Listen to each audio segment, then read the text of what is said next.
మధ్య మధ్యలో కలుపుతూ ఉండాలి. ఉల్లిపాయల్ని మాడకుండా చూసుకోవాలి.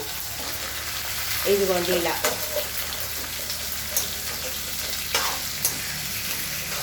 మీరు ఎంత సేపు వేయించుతారో టేస్ట్ అంత బాగా వస్తుంది. అలానే నల్లగా మార్చేయకూడదు. తర్వాత పసుపు వేయాలి. ఉల్లిపాయలు కొంచెం వేగిన తర్వాత దానికి సరిపడినంత పసుపు. ఒకవేళ మీకు లెక్క తెలియాలి అంటే ఒక టీ స్పూన్లో హాఫ్ టీ స్పూన్ వేయండి.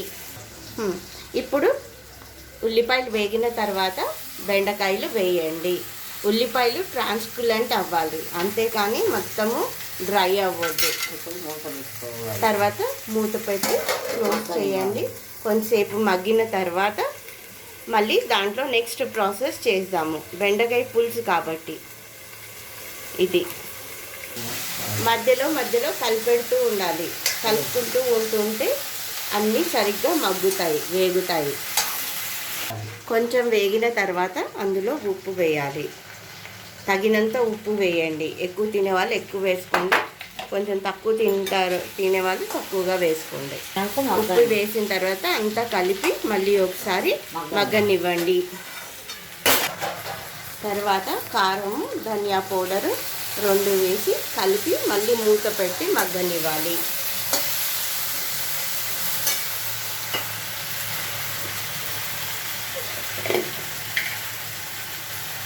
ధనియా పౌడర్ ధనియా పౌడర్ 1 స్పూన్, టీ స్పూన్ అంతా.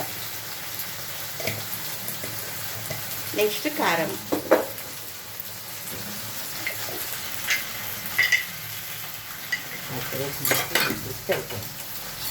కారం వేసి కలపడాలి. కలిపి మళ్ళీ మగ్గనివ్వాలి.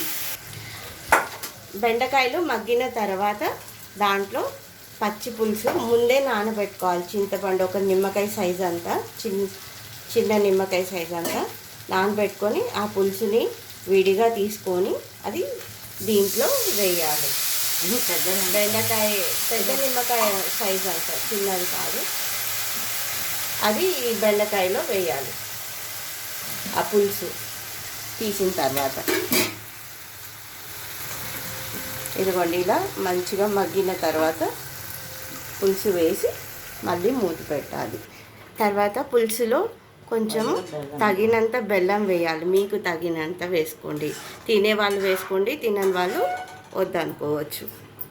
మేము కాస్త బెల్లం వేసుకొని తింటాం, మాకు అలవాటు కాబట్టి కొంచెం బెల్లం వేసాము. తర్వాత మళ్ళీ కొంచెంసేపు మగ్గనివ్వాలి, ఉడకనివ్వాలి కూరని. కొంచెం కొత్తిమీర కూడా వేసుకోండి కట్ చేసి, టేస్ట్ బాగుంటుంది. అలాగే పక్కన నేను చారు కూడా పెట్టాను.